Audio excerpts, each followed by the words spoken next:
अहिले सरकारले नेपाल पत्रकार महासङ्घको ठम्याइ छ, ठहर छ। सरकार मिडिया मैत्री भएन मात्रै होइन, प्रेस तथा अभिव्यक्ति स्वतन्त्रता सङ्कुचन गर्ने पक्षमा अत्यन्त उद्धत भएर लागिरहेको छ। हाम्रा साथीहरूले निर्वाध रूपमा चाहिँ तपाईँको रिपोर्टिङ गर्न पाइरहेका छन्। संसदमा रिपोर्टिङ गर्न पाइएको छैन, प्रधानमन्त्री कार्यालयमा रिपोर्टिङ गर्न पाइएको छैन, तपाईँको विभिन्न समितिहरूमा गएर रिपोर्टिङ गर्न पाइएको छैन। सूचनामा पहुँच पुगेको छैन, सूचना लुकाइएका छन्, सूचनामा पहुँच पुग्न सकेको छैन।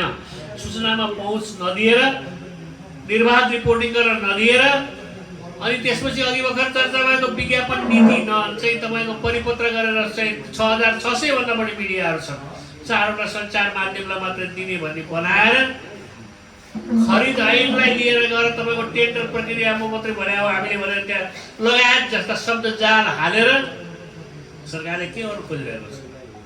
प्रेस तथा अभिव्यक्ति स्वतन्त्रता सङ्कुचन भएर पत्रकारिताको पेसा धराशायी हुने होइन। त्यो नागरिकका लागि सबैभन्दा ठुलो समस्या हुन्छ। उसको सूचनाको हक हुन्छ, उसले संविधान प्रदत्त अधिकारहरू उपभोग गर्न पाउँदैन। प्रजातन्त्रमा नागरिकले प्रजातन्त्रभित्र रहेर त्यहाँभित्र नागरिक अधिकार उपभोग गर्न पर्ने अभ्यासभित्र छिर्न सक्दैन। अन्ततः यो नागरिकमाथिको खतरा हुन्छ, नागरिकले प्रजातन्त्रमाथि खतरा हुन्छ, नागरिकले निर्वाध ढङ्गबाट भएरै ढङ्गबाट संविधान प्रदत्त अधिकारहरूको उपभोग गर्न नपाउने वातावरणको सिर्जना हुन्छ। त्यसको सङ्केतात्मक यसका सुरुवातहरू यसरी नै प्रेस तथा अभिव्यक्ति स्वतन्त्रता सङ्कुचन गरेर सूचनामा पहुँचमा कमी पुर्याएर तपाईँको सूचनाको हकलाई कमजोर बनाएर गर्ने प्रयासहरू गर्छन् सरकारले। त्यसकारण सरकारलाई म आज पनि यहीबाट पनि सरकार र नेपाल पत्रकार महासङ्घका बिच डायलग चलिरहेको छ, वार्ता चलिरहेको छ। सरकार नियमनका नाममा नियन्त्रण गर्दैछ। हामी नियन्त्रण होइन, नियमन गर्न मान्दैछौँ। नियमन गर्ने वैधानिक प्रक्रियाहरू छैनन्।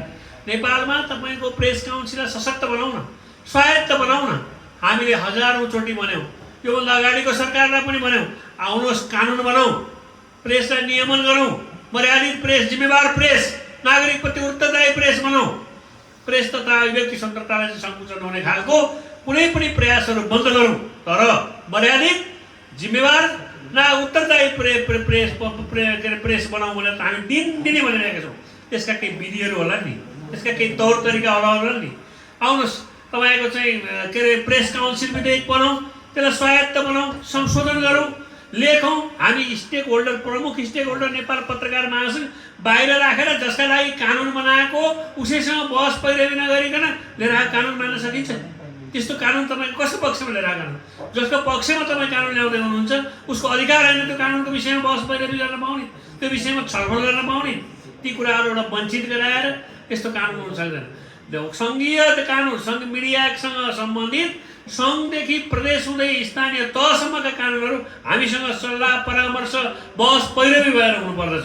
अनि बल्ल त्यो इम्प्लिमेन्टेसन फेजमा जान्छ, प्रभावकारी हुन्छ, कानुनमा आउनुपर्ने कुराहरू छुट्दैन।